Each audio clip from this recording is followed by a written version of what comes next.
Welcome to the Joy of Cruising podcast with your host, award-winning author Paul C. Thornton, a weekly conversation with the amazing cruisers featured in the Joy of Cruising books, comprised of The Joy of Cruising, Cruising Interrupted, new release, The Joy of Cruising Again, as well as other fun, informative global cruise personalities.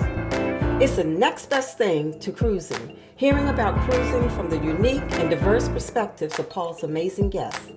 If you hear about a cruise that interests you, book it at www.thejoyofvacation.com or enter to win a free cruise for two. Again, www.thejoyofvacation.com. We really appreciate your feedback, so leave us a text. Paul can't reply, but he may read your text on the air. Hello, passionate cruisers. This is Paul, and this week on the Joy of Cruising podcast, I am finally over my cold. So now you just get a Brooklyn monotone instead of a hoarse Brooklyn monotone. I am delighted to welcome a special guest today, Colleen McDaniel. Among the global cruise personalities that we are blessed to host, today I'm honored to welcome another one of those Googleable individuals. I know that's a word because I checked it when I had a former celebrity CEO on the show. Colleen McDaniel is Editor-in-Chief of Cruise Critic. She considers cruising to be a true passion, having traveled the world by water, from Alaska, the Caribbean, and Hawaii, to Europe's rivers, Antarctica, and Africa, on ships of all shapes and sizes. I first met Colleen when I featured her husband, John Roberts, of In the Loop Travel, in my second cruising book, Cruising Interrupted. When not cruising, Colleen loves running, biking, hiking, or anything that keeps her moving. Living in Colorado makes it easy to get outside and stay active. She's also a fan of craft beer and science fiction movies and TV. Trying craft beers in cruise ports all over the world has become a passion. She'll talk your ear off about hair bands from the 80s and anything related to Doctor Who. A Wisconsin native, Colleen roots for the Green Bay Packers. She's a team owner. You know I'm going to ask her about that. She's regularly quoted as a cruise expert in media outlets across the country, including the Associated Press, Good Morning America, The Today Show, CNN, Fox Business, CNBC, The New York Times, Travel and Leisure, and Skift. Welcome, Colleen, to the Joy of Cruising podcast. Thanks so much for having me, Paul. I'm excited to chat with you today. Well, it is great to meet you virtually. We have kind of met. The audience can't see me, but I have met in air quotes. We kind of met in the past through John. How you doing? I'm doing great. Yeah, it's a lovely day here in Denver, Colorado, which is where my home base is, and getting excited for 2025 and the great cruising that I hope is coming then. I try to fit a lot into that intro of you, but fill in some holes. Where you're from, your background before entering the cruise industry, where you live. Well, I know where you live now, Colorado. Anything you're willing to share. Yeah, sure. So I am originally from Wisconsin, born and raised, but I've lived a little bit of everywhere, really since I left at about the age of 22. But if you ask me, I still will call Wisconsin home. I still root for the Packers and the Badgers. I'm pretty straight ticket when it comes to that. I have a couple of degrees in journalism. And I spent a lot of time in newspapers. So I worked as a newspaper journalist in sports. So I spent a lot of time working for newspapers where we covered sports. I was on the editing side of that team, but have worked in papers in New York, Colorado, and Virginia. So you just mentioned the Packers. I'm a big football fan. And in the intro, I told them that you're an owner. Say something about that. I am an owner. Yeah. So as you might know, the Packers over the years have released a couple of times stock, and people are allowed to purchase stock. And once you have it, you actually can put it in your will and hand it down. So my grandparents bought stock for their grandkids, and when they passed, I became a proud Packers owner. Now you can't buy stock now, right? No, you cannot. There are no new releases of stock. Walk the listeners through your career progression to becoming editor-in-chief of Cruise Critic. Yeah. So, as I mentioned, I'm a traditional journalist, right? I very much was in the mold. I thought I'd work for newspapers my entire career. I love it. Really enjoyed my career. I got to do a little of everything from reporting to editing to designing to managing. But along the way, I also discovered I had a love for cruising. My husband and I went on our first cruise in January of 2001 and made it part of our regular vacation rotation. So every few years we were on cruises. And I used a website called Cruise Critic to help me plan cruises, to talk to other people about cruises, to learn as much as I could about things like saving money and where the best cabins were, and what ports to visit and what we should do in those ports. And over the years, it became really clear that newspapers were changing, and so I realized that maybe newspapers weren't my forever career anymore. And I happened to check out Cruise Critic and to see if they were hiring, and they were. And I applied for the job, completely unqualified in terms of travel. I'd never worked in travel, but certainly had the management and editorial experience and just a love for cruise and a knowledge about the website. And thankfully, the company took a chance on me and hired me in, let's see, it would be 2012 now. So I've been at Cruise Critic for 12 years. I'll tell you, as a cruiser, that just sounds like a dream job. It is a fantastic job. I am very, very lucky to do what I do. So say a little bit about what day-to-day is like for the editor-in-chief of Cruise Critic. Yeah, my job sounds lovely. There are pieces of it that aren't as sexy as they might sound. I manage a team of people. I have a great staff of very knowledgeable cruisers, travel writers, professional journalists. And so I work with them to make sure that we have the coverage we need. I also am part of what we call our leadership team at Cruise Critic. So I'm part of making decisions about the business. So a lot of my job is ensuring I understand what our traffic looks like and what interests our readers. I do spend a good amount of time on cruise ships as well. It's an important factor of the job for anybody who's on my team, knowing and understanding what the latest cruise ships are like. So I'm on cruise ships probably at least once a month. I have been a fan of Cruise Critic for many, many years. There's been some significant changes since I first started going to Cruise Critic. Of course, you had the growth of the Facebook and social media and the internet, and then of course the big one was the COVID shutdown. How has Cruise Critic changed over the years, the 12 years you've been there? We'll be right back. The Joy of Cruising podcast guests receive a gift sponsored by GigSky of a 3 gigabyte cruise plus land data package valued at $60. Relying on ship Wi-Fi is slow, unsecure, and sometimes not available. And at foreign ports, travelers don't want to pay their carriers high fees. GigSky provides a solution that will save them a significant amount of money. To get your own data package usable on the ship or in ports, here is my link to GigSky. https://gigsky.pxf.io/NLOXOR. This can be found in the show notes below. For a 10% discount, use the code Joy of Cruising.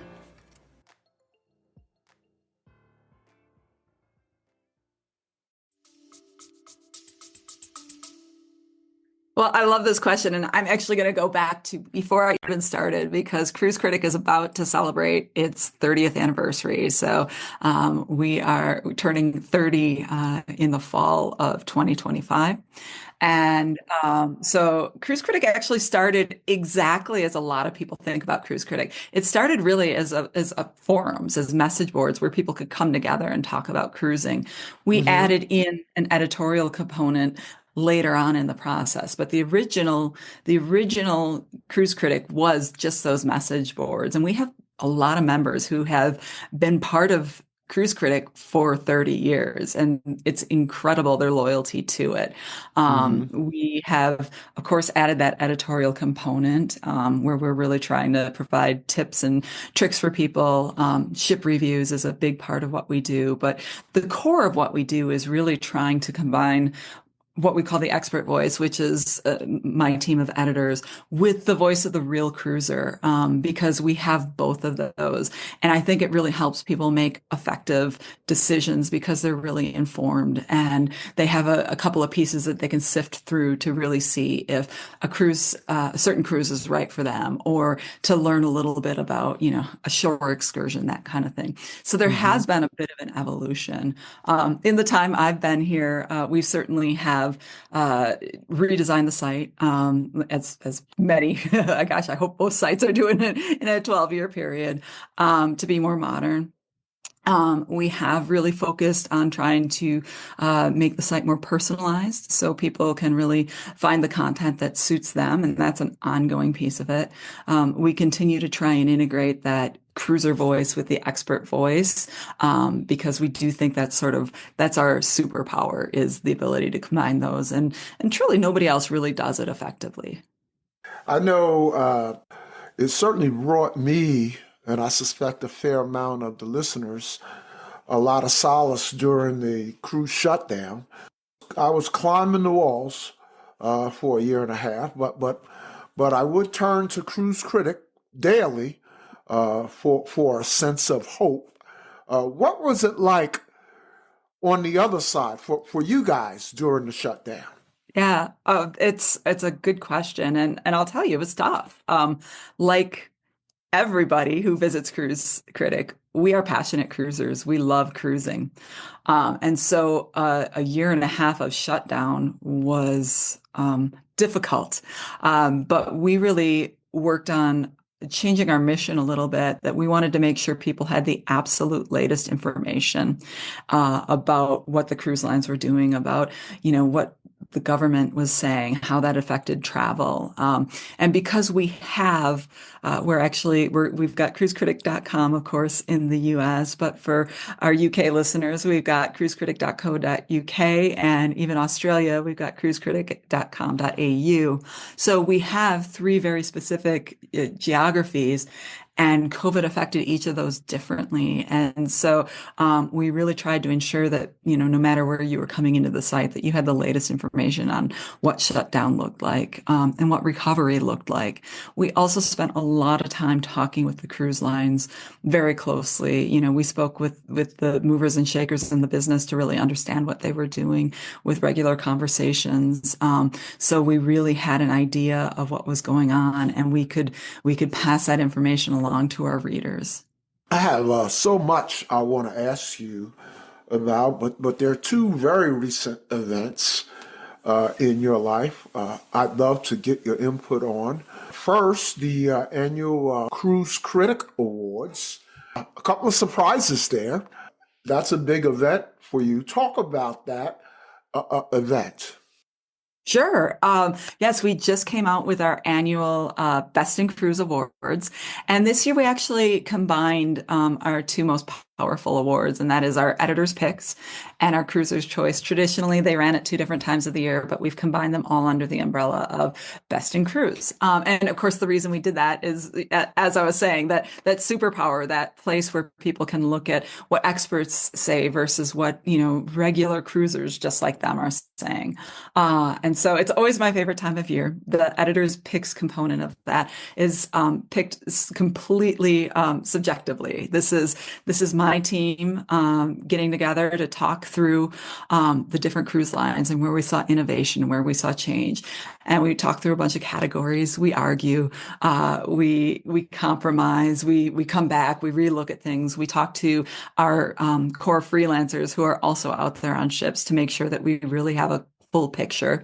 And then we make those choices based on that discussion. Our cruiser's choice is completely objective. It is 100% based on cruise reviews that came in the past year. So from late 2024 to late 2025. And some of our big winners from the editor's picks were we named Royal Caribbean as the best cruise line. We also named Icon of the Seas, the new Royal Caribbean ship, as the best new mainstream cruise ship. Royal Caribbean had a big year. And so if you've been on Icon of the Seas, you know this is a game-changing kind of ship. And it really felt like the year of Royal Caribbean. Two great choices. I haven't been on Icon yet. I've had a lot of guests on the show who have. So no real surprise there. No real surprise at the best cruise line. Now on Cruiser's Choice, what does that mean? So Cruiser's Choice, yeah, because there was a surprise there for me. Yeah.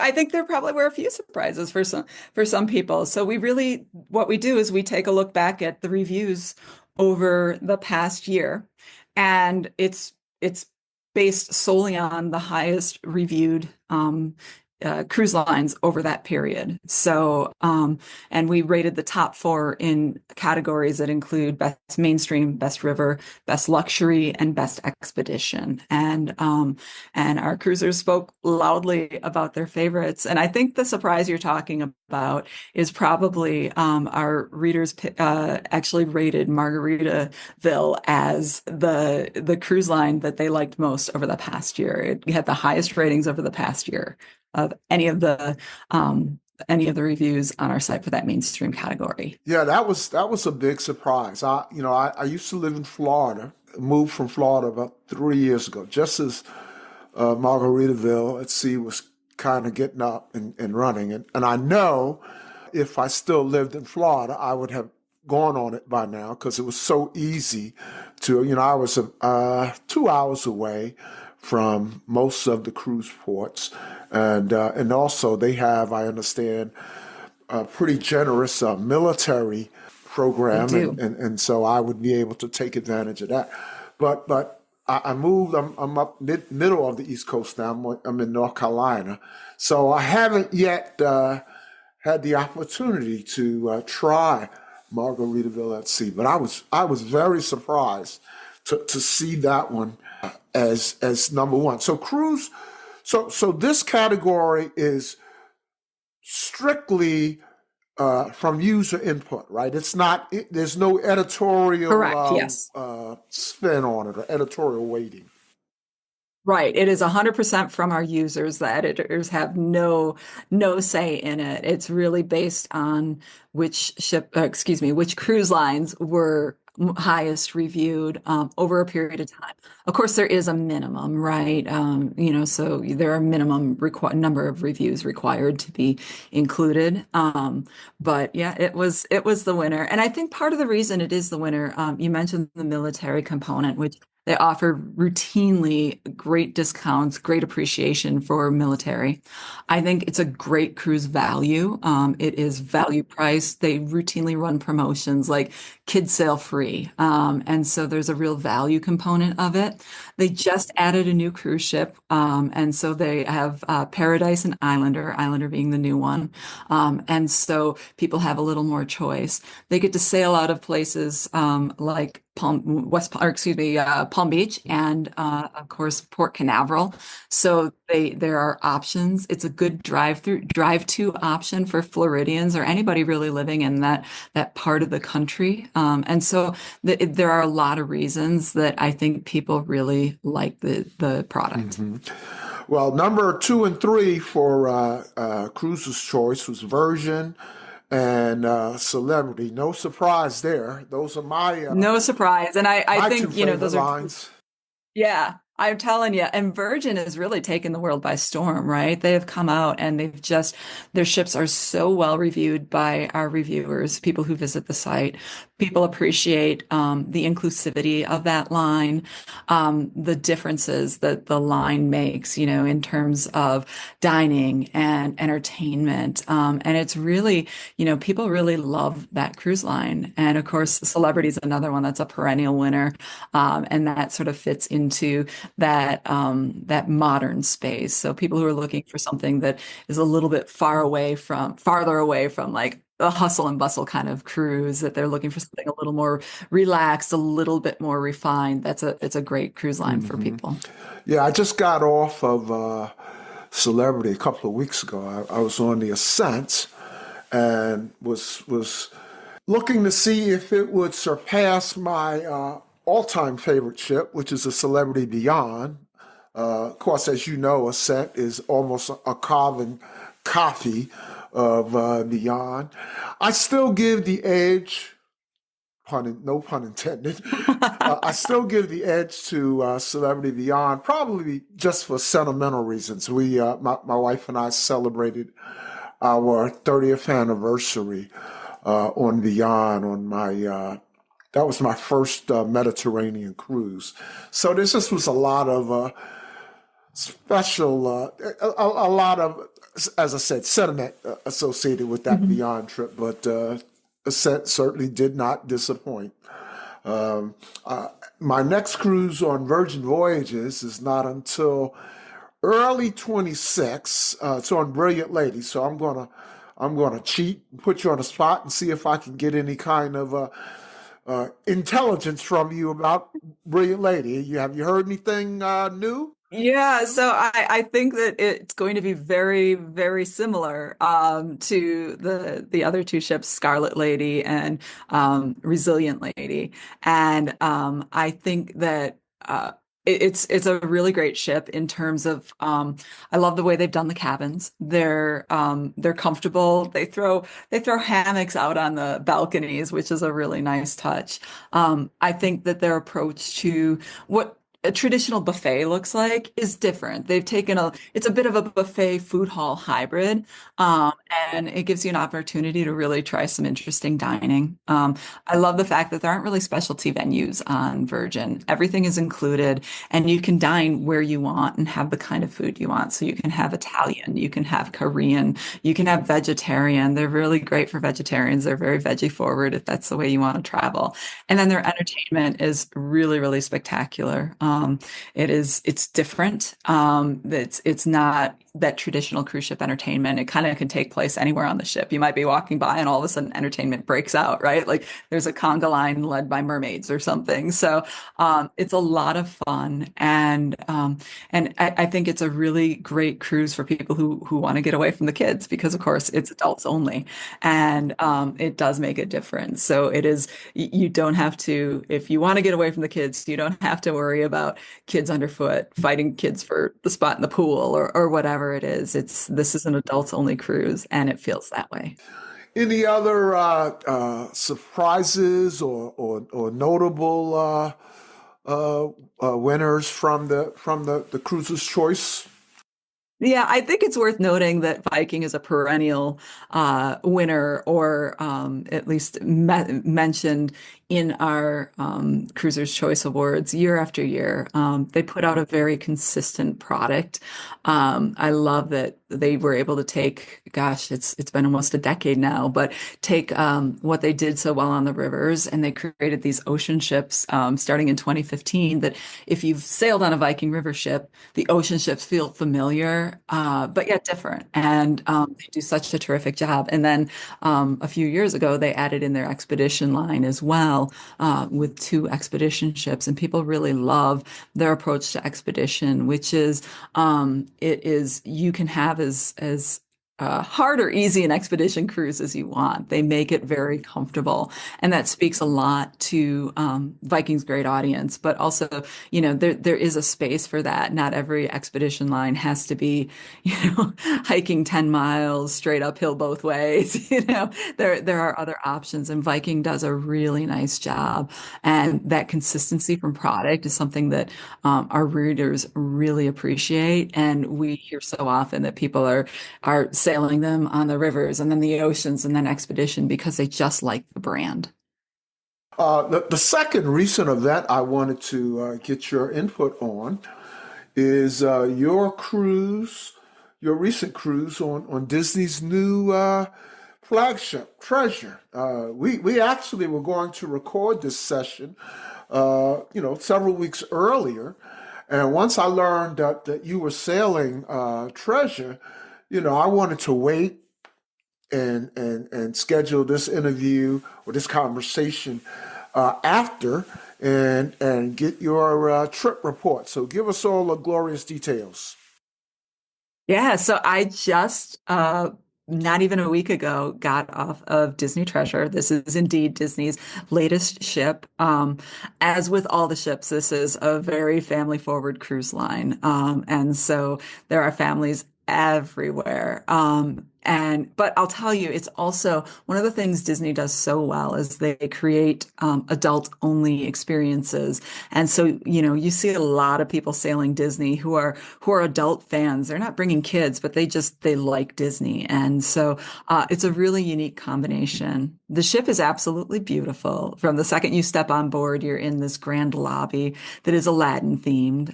Aladdin is one of my all-time favorites. It might give away my age a little bit, but it's one of my favorite Disney movies. And that theme sort of is taken along into the cabins. It's very subtle, but it is there. One of the things that they have always done really well is they've integrated some of the great things that work in the theme parks on board. And it's not the same experience, but I think one of the best examples of this on Disney Treasure is they have something called Haunted Mansion Parlor. And if you're a fan of Disney, if you've been to the resorts, you probably have seen the Haunted Mansion.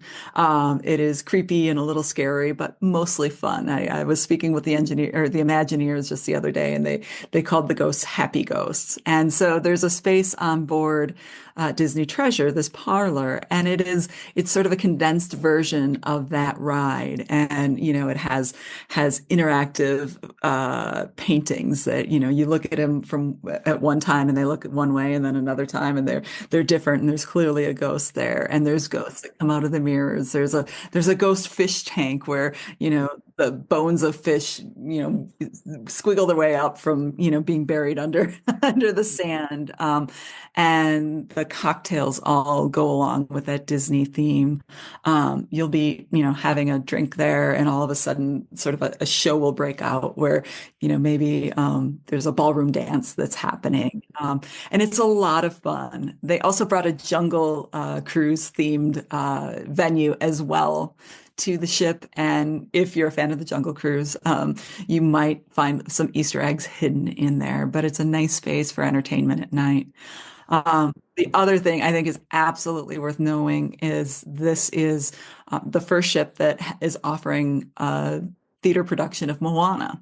And Moana has got to be one of the most popular of Disney's movies and characters right now. And the show is a very condensed version of the first movie. And it's excellent. It is entertaining and fun, and there are surprises, and it is just absolutely wonderful. And so seeing the kids react and seeing the adults react to this spectacular show, it was really fun to watch.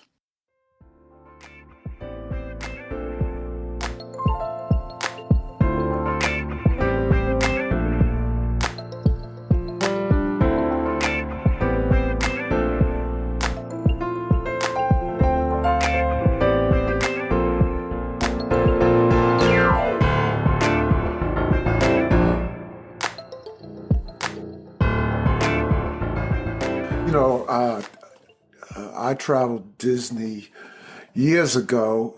I took my grandchildren on their first cruise, and without a second thought, I said their first cruise has to be on a Disney ship, and so we went on Disney. They're grown.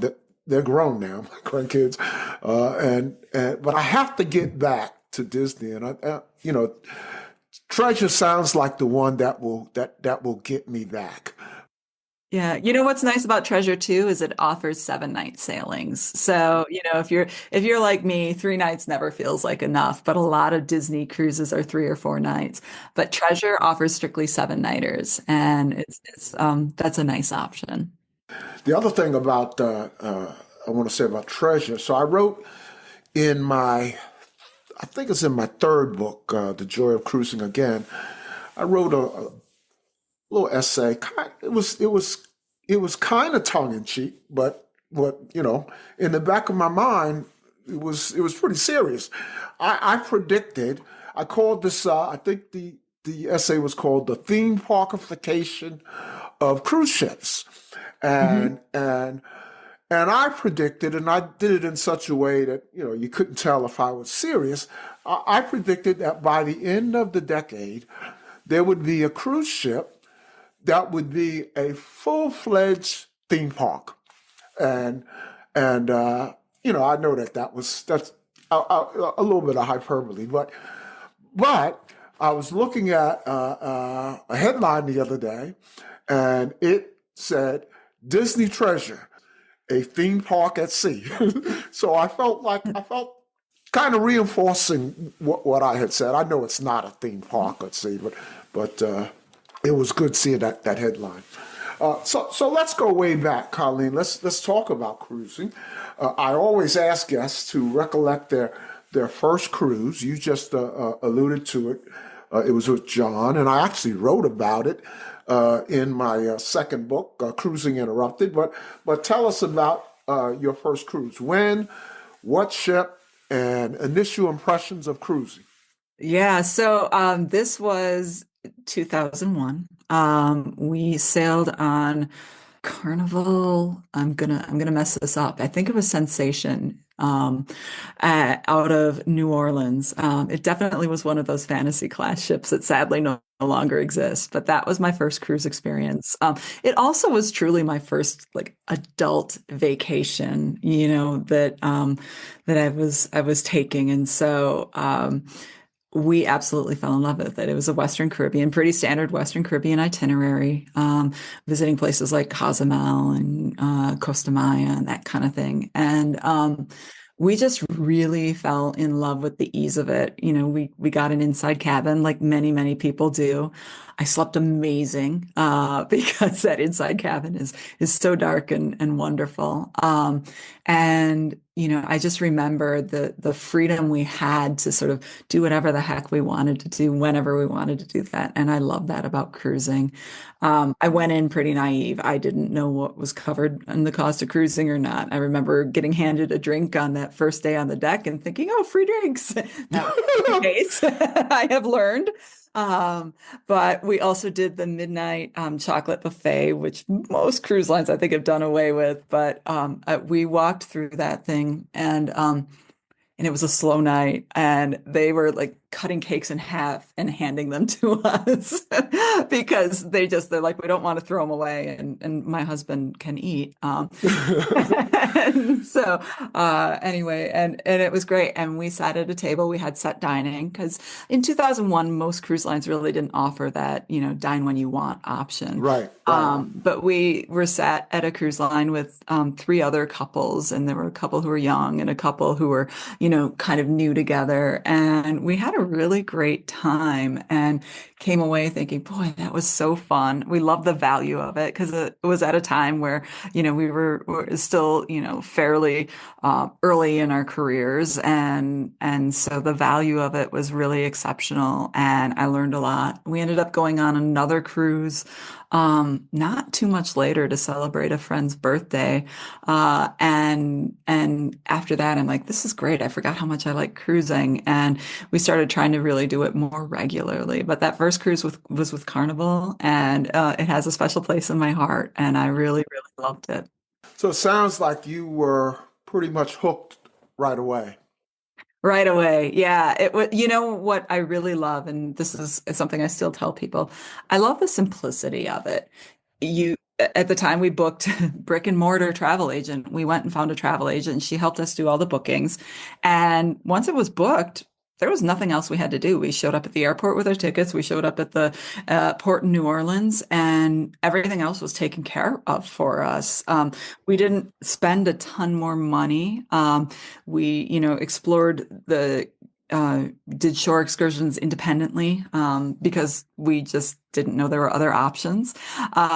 And so it was the simplicity of it. You unpack once and there you are. You're on a ship. You get treated like royalty from, all the people from the room stewards to the wait staff and the bartenders and, everybody just they treat you kindly and like you're exceptional. And we got to try foods we'd never tried before, and I think it's such a great reason to go cruising, and it really did hook me, and it's still what keeps me going is I love the simplicity of it, and I love the way I think cruise lines and the people on the cruise ships, the crew members, make you feel special. I don't think you get that feeling anywhere else at a resort, at a hotel, definitely airlines. Like, this is something special about cruising. Yeah, it is unique. I'm not surprised you got hooked, right away. I like to butt into social media discussions. I'll see someone say on Threads or Twitter or whatever, I'm going on my first cruise, and I'll just out of the blue say, well, I'll just let you know there's a greater than 90% chance that you'll get hooked. And not everyone gets hooked, but I think we're up to, this is something like the 150th episode. And I used to ask, well, I still kind of ask, but I no longer tabulate. I used to ask, I would ask guests, were they hooked on their first cruise ship?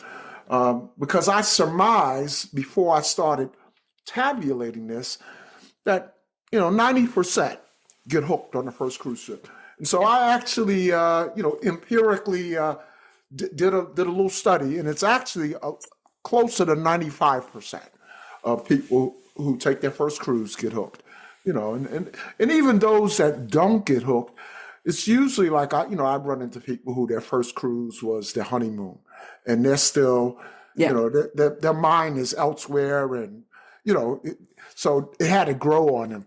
But I've had very, very few cases where people hated their first cruise and never cruised again. Well, I guess they wouldn't be on the show though if that was exactly. Yeah. And I think it's interesting you say that because I firmly believe that there is a cruise ship, a cruise line that is right for every person. And you said you love celebrity. That's your cruise line. And I think if out of the gate you can find the right cruise line for you, you're going to cruise forever. And, that's the importance of visiting a site like Cruise Critic. Of course, I'm going to put in a plug, but also, finding a good travel agent. I always recommend people work with travel agents, to help them really find that right line, because, what's right for me isn't necessarily right for my neighbor or right for you, but we all have that fit. And I love that. And I do find that when people first start cruising, if they find that right line, they're going to be loyal from the very beginning. Yep.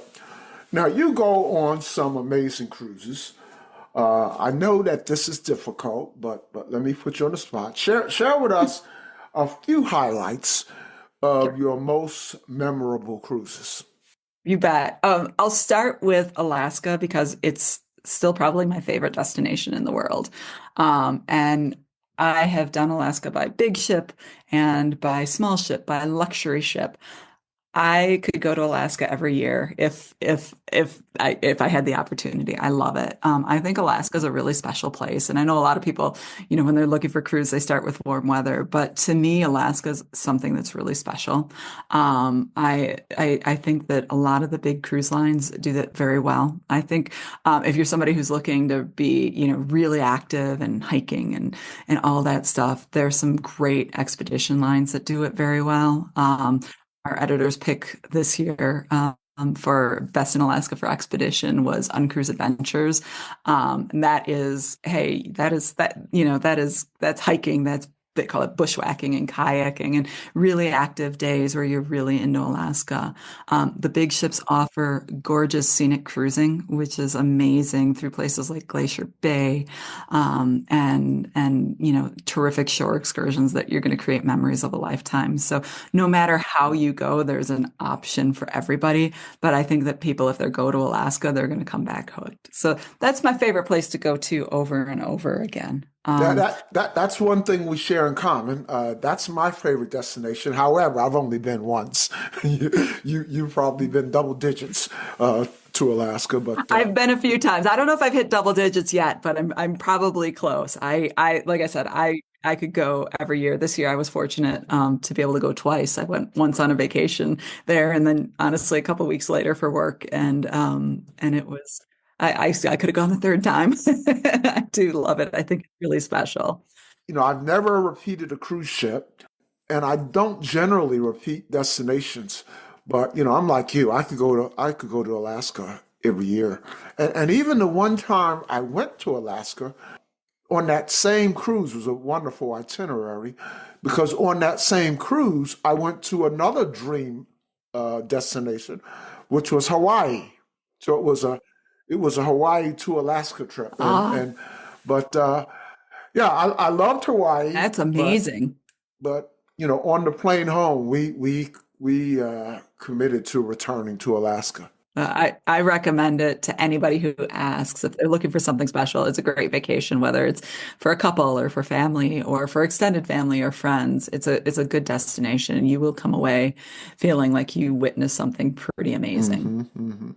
So I interrupted. What were you about to say? Oh no, I was going to mention a couple other places that I love to visit. I'm always a big fan of the Christmas markets in Europe. And this is river cruising offers the perfect way to do that. Virtually every river cruise line offers Christmas markets. It's fun, it's festive. They're really winding down about this time of year. But from really November through about now, Christmas markets are so much fun. And there's something, I don't know, so great about being on a cruise ship at that time of year, seeing all the decorations, and then you go ashore and you see, the way the various cities and towns celebrate Christmas. And so that's something really neat. You can eat crazy stuff. Those big soft pretzels in Germany, they actually do dip them in chocolate. So if you really want to indulge, you can have this giant soft pretzel dipped in chocolate, which is great. Yeah. And you can have glue wine, which is that mulled wine that's everywhere. And so that's a place that I really love, whether you're doing it on the Danube or the Rhine. They're both really great options. And I think it's something that if you're looking to, get away right before the holidays, it's a nice trip. Yeah, that's on my bucket list. I actually just checked off my a bucket list item, my first river cruise earlier this year. So that's fantastic. I love river cruising. I think it's I'm hooked. I'm hooked. Yeah. And it's really different than ocean cruising. And I think that's something that, people that haven't done it probably don't recognize it as, it's a fully different experience. It's much more intimate. You're going to have fewer than 200 people on board with you. And you go through the lock systems through Europe. You see great cities. If you're doing the Danube, you see, Vienna and Budapest and Bratislava. It's fantastic. And if you're doing the Rhine, you're going to see vineyards and really get an understanding of Germany. And they're both great. And there are other options as well, but those are kind of two of the sort of intro itineraries that people take. And again, that's another spot where I'm like, I've done a lot of river cruising, and every time I go, I do something different. Yeah, you mentioned the lock system. I know that's kind of old technology, but I just thought that was a mechanical marvel. I was just mesmerized with the lock system. Yeah, absolutely. And I think it's so funny. I remember the first time we went through a lock, I felt the ship shake and I heard a noise and I'm like, oh gosh, and I was fairly new to Cruise Critic, and this was early, and I was like, are we okay? And then I looked out the window and all of a sudden all you see is concrete because you're dropping down into that lava. Yeah, yeah, it can get Right. Yeah. dark And so, in the yeah. middle And of it's the just, and you day. go through so many of them. Yep, It's, yep. it's absolutely fascinating. I don't suppose the editor-in-chief of Cruise Critic would be able to share her favorite ship and favorite Oh, cruise line. that's a tough one. Because I have so many that I love. I, I know that's particularly tough for you to answer given your position. So say what you will. Yeah. So I would say that like, I personally have really gotten to enjoy expedition cruising. So I love those expedition destinations. I really pick based on destination more than ship or more than cruise line. And so, I'm always excited to go to a place like the Arctic or the Galapagos, some of those real bucket list trips. I absolutely love them. I love doing Alaska, as I mentioned, via expedition. I think it's great. I also still love, I love all kinds of cruising. If I'm going with family, I did a trip with my parents and my brother and his wife, for example. I want to be on a bigger ship. The one we took was on Royal Caribbean. And the reason I wanted to be on that ship is I wanted people to have the time to do and see what they wanted to do on their own schedules. And so having a big cruise ship that's loaded with activities is a really great option. But I know it's terrible. It's the worst non-answer. But I really do love all of the cruise lines and all the ships for different reasons. And, whenever somebody says, "Hey, I'm thinking about taking a cruise. What do you think of this line?" I always have to probe a little bit more. Like, what are you looking for? What do you like? What's most important to you? Is it, your cabin, your food, your itinerary, and really help that person dig into it. How about favorite port? That's a safe topic. Favorite port? That's a good question. Like you mentioned, you don't repeat ships. I always like to look for a new port, one that I haven't been to before. I, for example, I've cruised the Caribbean a number of times now, and so anytime I get to add something new, that's always lovely. But I have to say, I'm still a huge fan of Barbados. I love visiting Barbados.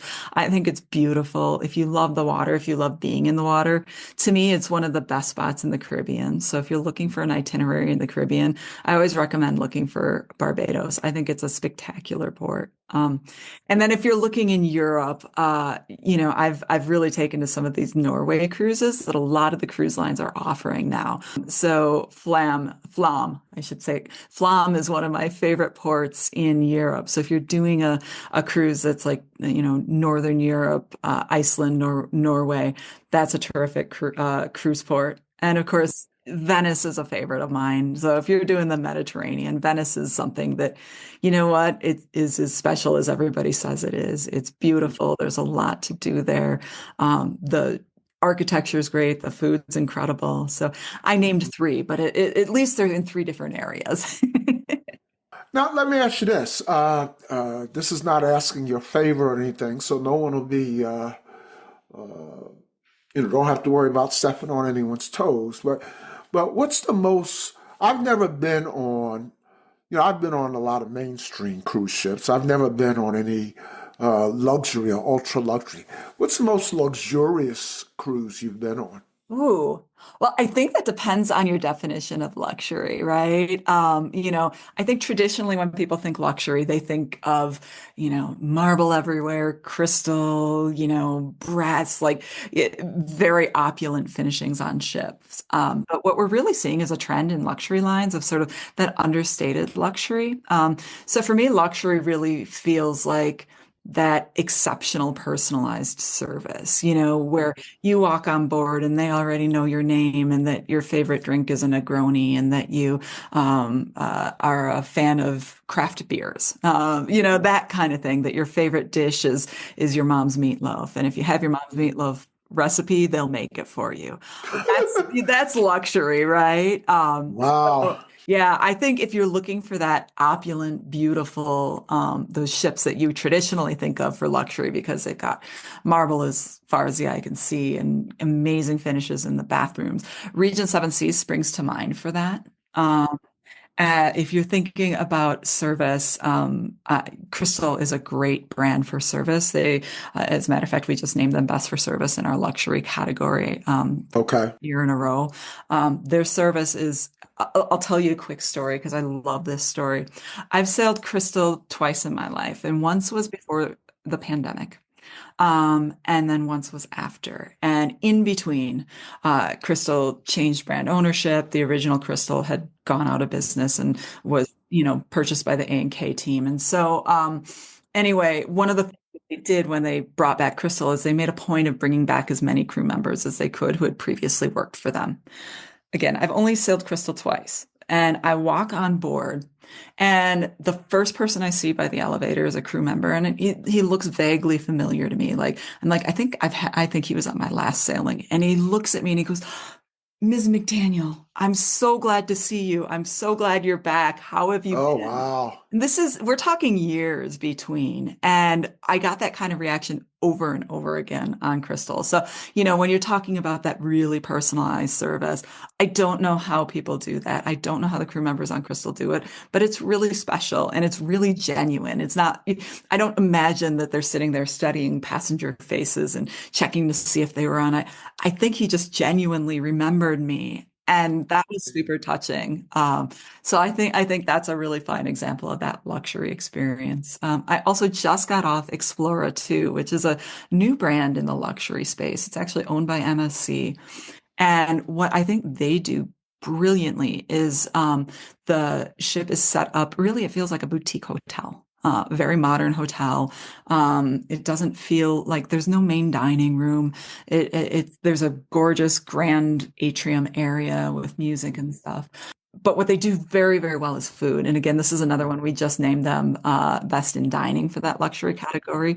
They've just elevated the dining experience, and it's everywhere. Almost all of the restaurants are included. There's only one restaurant that isn't included in your cruise fare, and that is a pairing course with wine if you want to add that on. But everything else is included. And I talked about the buffet on Virgin. The buffet on Explora 2, it was mind blowing because it's still a buffet, but there's no grab and go. Everything is mostly made a la minute. So you order it 2 minutes later, they're cooking it and they'll hand it to you.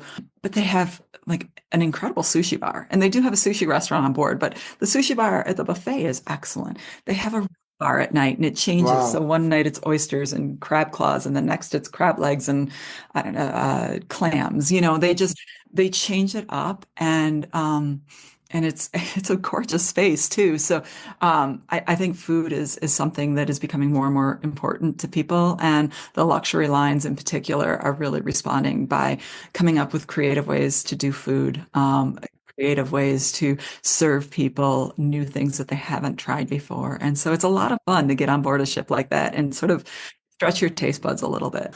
Now, I've been on MSC, and I know that MSC can sometimes garners the reputation, and this is positive, but they garner a reputation of being maybe more affordable than some of their competition. Is Explorer Journeys uh, typically more affordable than other luxury class ships or cruise lines? Yeah, actually, right now, because it's a fairly new line, it's only been out with ships, been sailing for the last, I mean, their first ship debuted last year. So it is still new. The pricing right now is pretty incredible. It's at the low end of the luxury range. And it's super inclusive. And they're offering, like many of the cruise lines, going into wave season, which is that deals season that really runs from January to March. They're already offering some wave season deals. So it's a pretty affordable line. And it's one that, I came back because I did this one without my husband, and I came back and I was like, we should go cruise.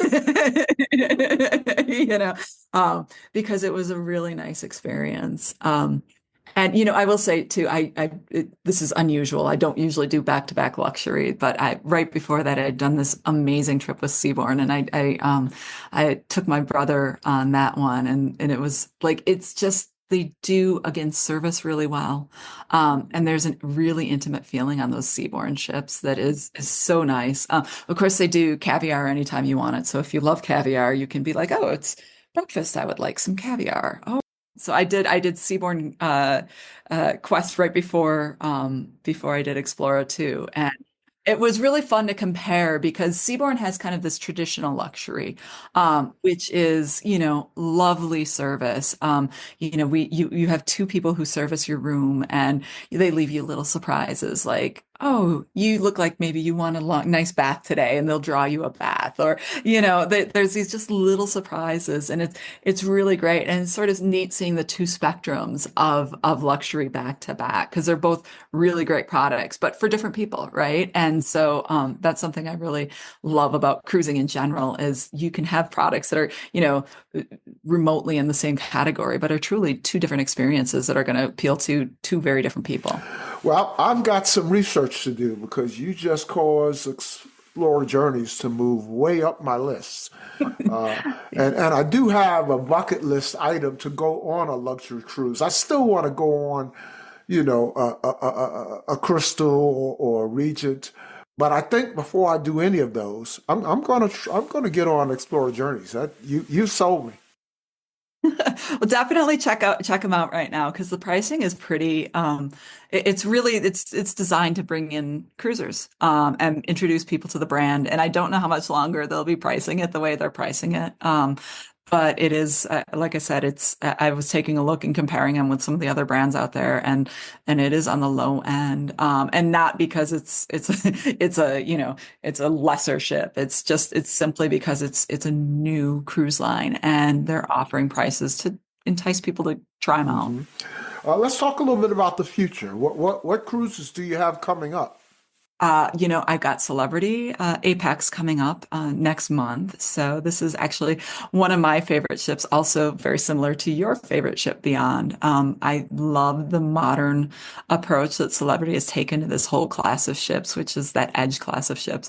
I'm a huge fan of the Infinite Balcony, which I know is a little controversial. Some people love this infinite balcony and some people hate it, but this balcony it's not a true balcony in the sense that you're sitting outside, but it's more like you sit in the area close to where you can drop this window. But I love it. I don't do well in the sun anyway, and I like the breeze and having the fresh air without committing to being out on a balcony. So it's a great ship. It actually was one of the first ships I was on after the pandemic, so it has a special place in my heart because it was sort of one of those cruises where I got the sense that things were coming back and things were going to be more normal again. So I'm doing that. And then I will be cruising on Norwegian Aqua in the spring.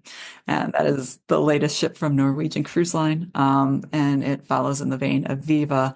I think it's a pretty highly anticipated ship. So I'm really looking forward to it. Yeah. I'm going to pass on Aqua for my next Norwegian cruise because although I've been on several Norwegian cruises, I've never been on one with the go-karts. Oh, yeah. And I understand that Aqua has gotten rid of the go-karts. Yes. Yeah. So the go-karts are fun. Yeah. Yeah. And this was something, I mean, nobody else does this. You're gonna love it. You're gonna love it. Yeah. I'm too slow. I'm like out there, like, use your signal. I'm the wrong person for go-karts. Yeah, I gotta try that. I have to be able to say I rode a go-kart at sea. Anything else coming up? Those are my two biggies that are early in the year. What tends to happen is, we start out with not a lot on the schedule, and a couple months in, all of a sudden it's packed. So from a work standpoint, those are two. Now, my husband and I are doing a couple of cruises on our own, and so that's going to be something that we're going to be taking on. We're doing it's not really a cruise. It's called barging in France, and so we're going to do one of the barges in France. A barge cruise. Oh yeah. Yeah, and we've never done it, and we've been talking about it forever. So this is kind of the year we're going to do it. And then we're also doing a cruise that goes down on the lower Danube, which actually is an area I've never visited. So I'm really excited to try out that lower Danube river cruise and see What line is that? what was with Riverside. Uh, for someone who has seemingly done it all in the 12 years that you've been with Cruise Critic, do you even have a cruise bucket list?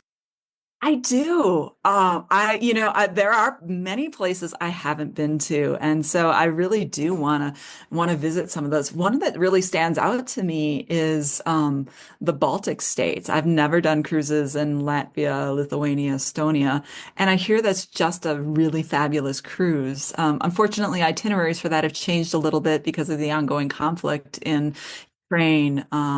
But those are still itineraries that are out there, and I've always wanted to do that. So that is definitely on my bucket list. I have been fortunate enough to, do some river cruising in some very amazing places like the Mekong River and the Irrawaddy in Burma. But there's a new South American itinerary from AMA Waterways that looks absolutely wonderful. And so that is a trip that, probably not this year, but down the road, I think I'll be looking at doing. And I'm always looking. I was able to visit the Arctic once and Antarctica once. Two places I would not mind going back to.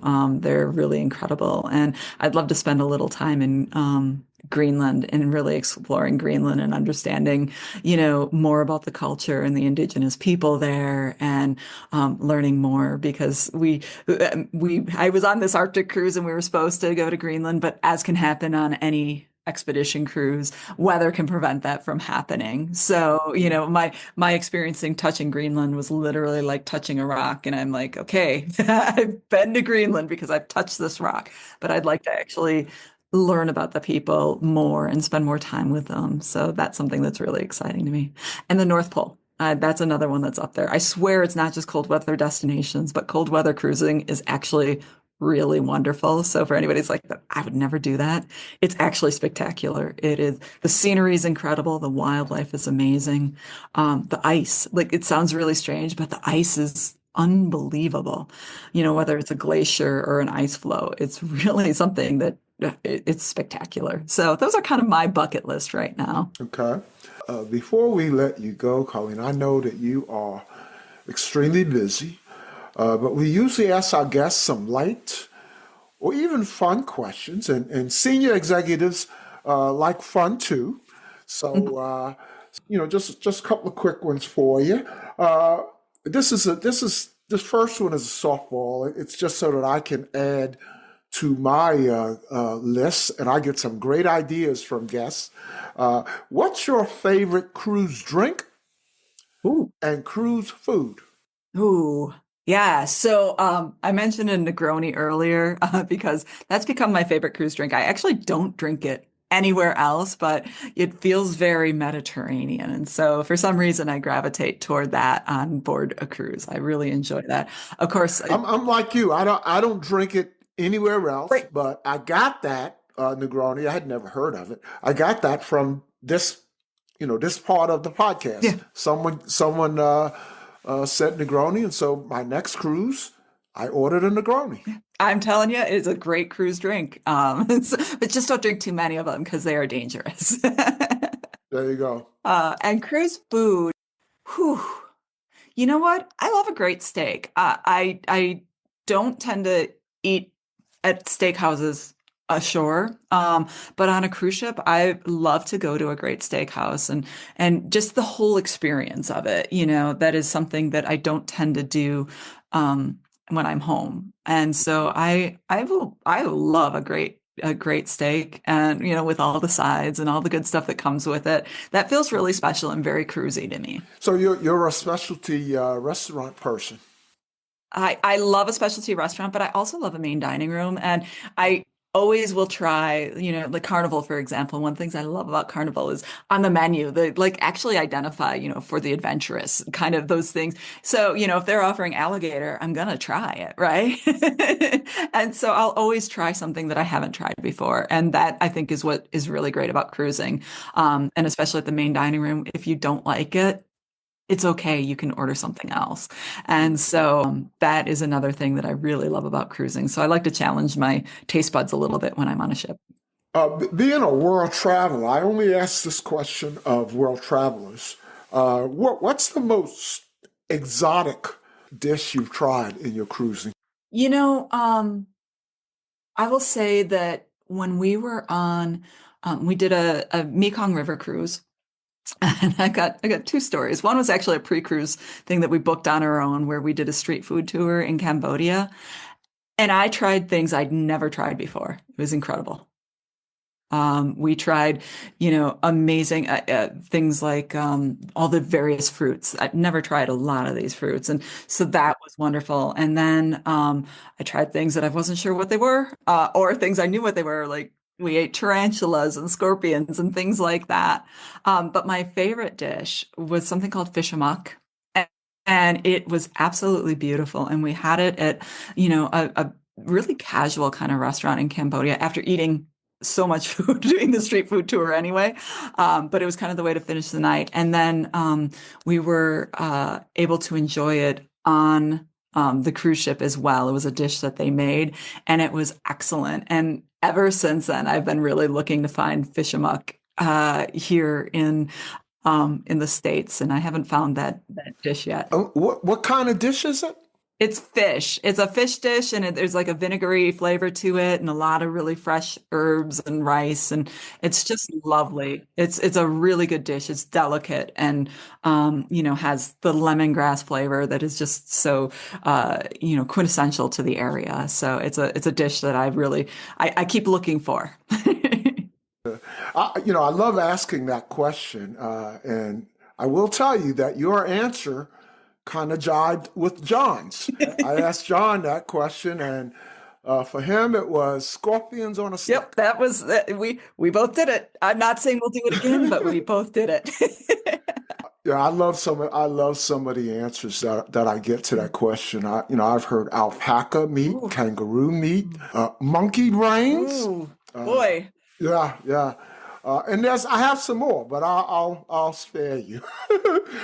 The second question, what's your most wonderful or memorable or funniest or even most embarrassing cruise or port experience? Ooh, yeah. There's a lot. But I'll go with this is my most embarrassing. And we were cruising with Silver Sea, which is another really wonderful luxury line. And it was on a new ship. And we were in Greece and we were visiting an Acropolis, not the Acropolis that most people think of, but an Acropolis. And I completely wore the wrong shoes for this, right? I wore flip-flops. And if you've been to Greece or if you've ever been to a place where you're walking on marble and really smooth, slick stone, that is a very bad shoe choice, and I know better. But I did it, and I took a funny step and I twisted my ankle. Oh, And it was a pretty ugly looking twist. I had to sit down for a little bit and watched as my ankle swelled up, and I had to be led down the hill because we walked when an Acropolis is always really high, and so I had to have all these people walking me down to the bottom of the hill. And then I took a little time out before I made the trip back to the bus, and it was my own stupid fault. Like completely. And it looked way worse than it felt. And everybody was bending over backward to help me out. And I'm very appreciative of and thankful for that. But it was like my own dumb mistake. And, even on board, they're like, you should see the doctor. They insisted I go see the doctor. And I got x-rays and I was fine. And then my butler, another beautiful thing about luxury cruising, he brought me an ice pack every day to make sure. I didn't ask for it. He's like, let me help you. And he would set up a chair. And I'm not one that I don't need people to fuss over me. And so I was very embarrassed by the attention I got for something as dumb as that. And so it's memorable. I was definitely embarrassed. But I am thankful that all the lovely people from the shore excursion tour people to the onboard staff really helped me out because, yeah, it was ugly. Doesn't sound like John was on that trip. He was on that trip. He absolutely became my hero during that. He let me lean on him. He calmed me down. Yeah, he recognized when I needed. I didn't want to give him too much credit, but yeah, he was kind of my hero there. Well, the final fun question, I call this an oddball question, and it's oddball only in that it doesn't necessarily relate to cruising. So you have a large following, and welcome to the many Colleen McDaniel fans and friends who might be listening. We hope that they have enjoyed what they have heard and will come back to the Joy of Cruising for future episodes, or follow us on IG or join our Facebook group. Fans and friends can get to know you just a little bit better. Share one thing that my listeners and your fans and friends don't know about Colleen. That is another really great question. Yeah, I think probably don't know. And I'm going to keep it with cruising.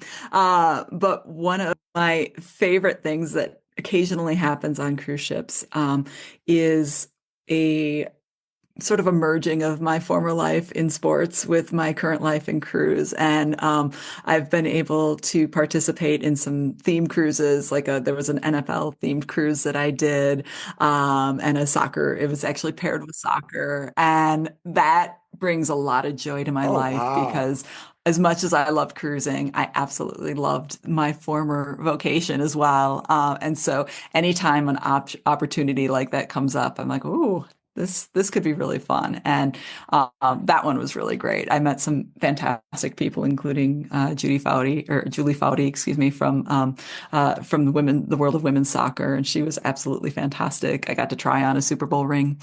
I got to ask an NFL player how he takes a shower in a cruise ship cabin because NFL players are big men, and those cruise ship cabins are not big, especially the showers. And so it's a great opportunity to sort of combine those things. What was his response? His response, and this was brilliant.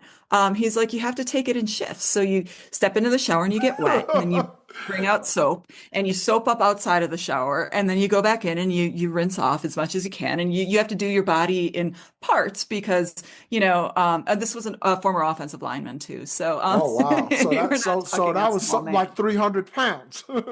Yeah, exactly. And so it was a silly question, but it was so fun to hear that answer because, my husband is quite tall. He's 6'4", and I see him struggle in cruise ship cabins sometimes. He'll hit his head and he'll have that permanent cut right on his head that'll last for the week. And so I think about, tall people on cruising and this man was big. And so, he was so excited to talk about it. And so it was a fun sort of confluence of my life in cruising and just as an aside, I know that Mickey Arison, the owner of Carnival, also owns the Miami Heat basketball team, professional basketball team, and I was a big fan of Miami Heat at one time because my two favorite players, one when he was active was Shaquille O'Neal, and he spent some time there, and then LeBron James, and he spent some time there. So I was a Heat fan for a while, and I know that they went on a cruise as a team, and so I wonder, like, how do those 6'8" and 7 feet guys get in the shower? But I wondered other things, but I wondered particularly about that. Yeah, I don't know how Shaq showers in. Yeah. Yeah, that's got to be a challenge. So, but you know what? I'm pretty sure they probably spend their lives figuring out stuff like that because most of the world isn't really built for people that size. I'll tell you one more. I did a theme cruise with Oprah Winfrey and Gayle King, and it was really designed around like the concept of friendship. and female empowerment. And that was such a special cruise. It was so neat. And, at the end, on the last night, Oprah came out and spoke, and she was incredible. It was just a real reminder of why she was so good, why she is so good. It was really like you could tell she'd talked to people during the cruise and picked up stories and knew things about people.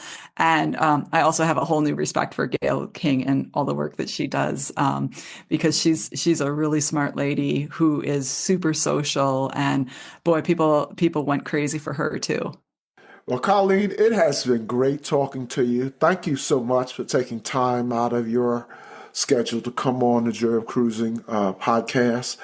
I certainly hope that you'll come back one day. I would love to come back. We know that you have a lot of great cruising coming up.